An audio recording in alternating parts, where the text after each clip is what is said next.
amigos, sejam muito bem-vindos a mais um vídeo do Estudando por Questões comigo, Alan Lisboa, e com o Dr. Daniel Ferreira. No vídeo de hoje nós vamos abordar um tema que ele não é muito recorrente nas provas de revalidação médica e por isso mesmo ele tem uma chance de vir aparecer nessa próxima prova do Revalida. Tá? O tema de hoje é o tema de hérnia umbilical e nós vamos abordar ele de forma rápida, sucinta, trazendo sempre os principais pontos que podem ser abordados na sua prova de revalidação.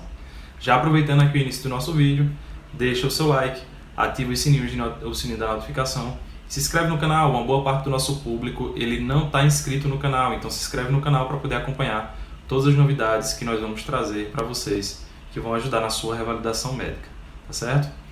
Se você quer ter o material do Revalida 2020, que aconteceu no dia 6 de dezembro, todo respondido e comentado por mim, pelo Dr. Daniel Ferreira, adquira aqui no primeiro link da descrição esse material através do Hotmart e bons estudos. Vamos para o tema. O tema de hoje ele é um tema que ele ainda não apareceu nas questões de revalidação médica, quer dizer, ele não apareceu nos últimos anos, tá bom? Mas é um tema que pode surgir porque tem uma incidência alta, tá? No ambiente, né, da cirurgia, das hérnias abdominais. Então é um tema que ele pode vir a aparecer. E assim como o último tema abordado de cirurgia aqui no nosso canal, que foi o tema de hérnias inguinais, as hérnias umbilicais elas também têm uma relevância clínica. E os pontos que você precisa gravar para poder não se confundir na hora de resolver essas questões de prova são basicamente os mesmos das hérnias inguinais, tá? Salvo alguns detalhes em relação à conduta.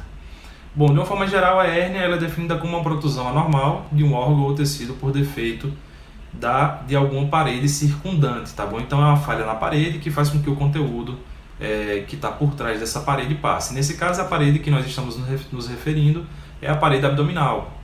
Cerca de 18% de todas essas hérnias elas vão aparecer na região umbilical, tá bom? A resolução da hérnia umbilical ela é diferente da hérnia inguinal, ela tem uma resolução que é espontânea, certo? E é com base nisso que a gente vai basear a nossa conduta, tá? Como eu coloquei aqui abaixo para vocês, as hérnias umbilicais elas ocorrem em cerca de...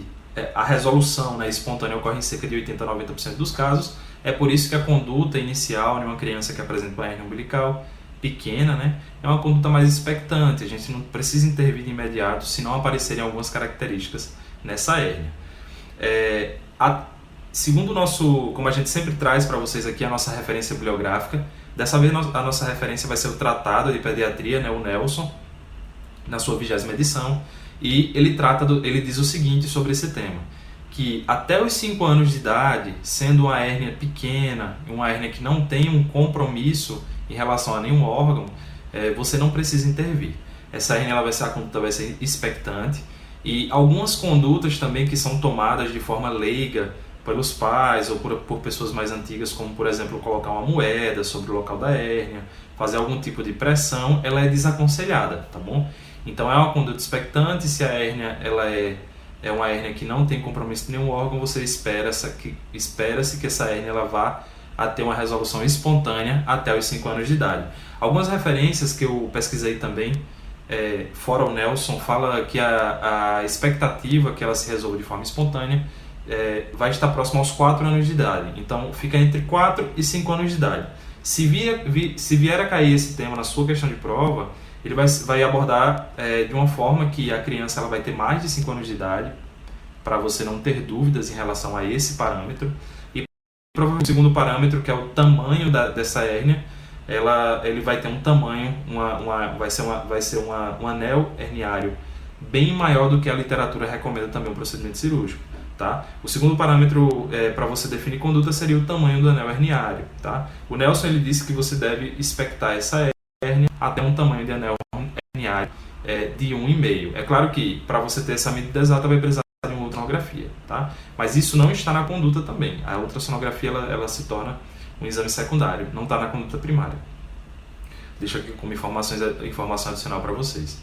Bom, qual o risco da hérnia umbilical? O risco da hérnia umbilical é que ela encacere. Então as questões de prova, muito provavelmente, elas vão estar cobrindo no que tange à conduta. Então você precisa ter bem gravado na sua mente que uma hérnia, quando ela encacera, certo? Ela não deve ser reduzida de forma caseira, de forma ambulatorial, e essa hérnia ela deve ser submetida a um procedimento de correção cirúrgica.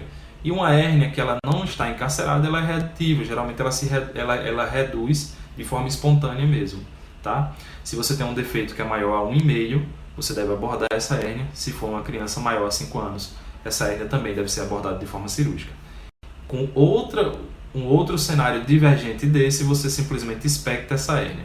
As hérnias inguinais, nós falamos no outro vídeo, que todas elas têm conduta cirúrgica, independente da idade e independente da situação. O que você precisa definir é se ela é ambulatorial, uma conduta por meio de cirurgia eletiva, ou se ela é uma hérnia para ser abordada de forma emergencial. Nesse caso aqui, segue o mesmo padrão em relação ao encarceramento. Se é uma hérnia que encarcerou, ela precisa ser abordada de forma emergencial. E em relação à cirurgia eletiva, você sempre vai optar por essa opção quando você tiver uma criança menor a 5 anos com um defeito pequeno de parede, tá bom? A questão de prova ela precisa lhe dar o número do tamanho do defeito, por isso que nós estamos mencionando aqui. Então tem que ser um defeito de parede menor a 1,5 centímetros, tá bom? A 15 milímetros. Então, coloco aqui para vocês, nesse caso a gente está abordando aqui a hérnia umbilical, tá? Aqui deixo para vocês alguns conceitos em relação a redutível e irredutível encarcerada, tá? E o principal ponto seria de divergência em relação a outra hérnia mais frequente, que é a inguinal, seria justamente quando e o que fazer com essa hérnia, tá certo? Grave bem isso na sua mente, de que a criança ela só vai ser abordada após os 4 ou 5 anos de idade e dependendo do tamanho da hérnia. É claro que se é uma hérnia de grande monta, você precisa abordar ela para poder desfazê-la. E se ela estiver encarcerada, você precisa abordar ela. Em outros casos, você vai tratar de forma sintomática, vai orientar os pais dessa criança em relação à conduta expectante e vai explicar que é uma hérnia que costuma, de 80 a 90% dos casos, se resolver de forma espontânea, tá bom? O tema de hoje é basicamente isso, é um tema que ele é rápido, é um tema que não é para a gente demorar muito, porque é um tema que não aparece de forma frequente nas questões de prova, nos últimos revalidas não apareceu, mas é importante ter bem gravada essa diferença entre ambas as hérnias para não se confundir, tá? Não se confunda. Hérnia inguinal é igual a cirurgia eletiva ou de emergência. Hérnia umbilical é igual a conduta expectante, a não ser que a criança tenha mais de 5 anos, ou seja uma hérnia muito grande ou esteja encarcerada, tá bom? Então fica aqui o nosso recado em relação a esse tema. Espero ter ajudado nos seus estudos. Bons estudos. Aproveita que está aqui já e assista os outros vídeos. Assista o vídeo de hérnia inguinal que nós postamos para você poder fazer um paralelo interessante com esse tema aqui de hérnia umbilical, tá bom? Um forte abraço, fique com Deus e valeu!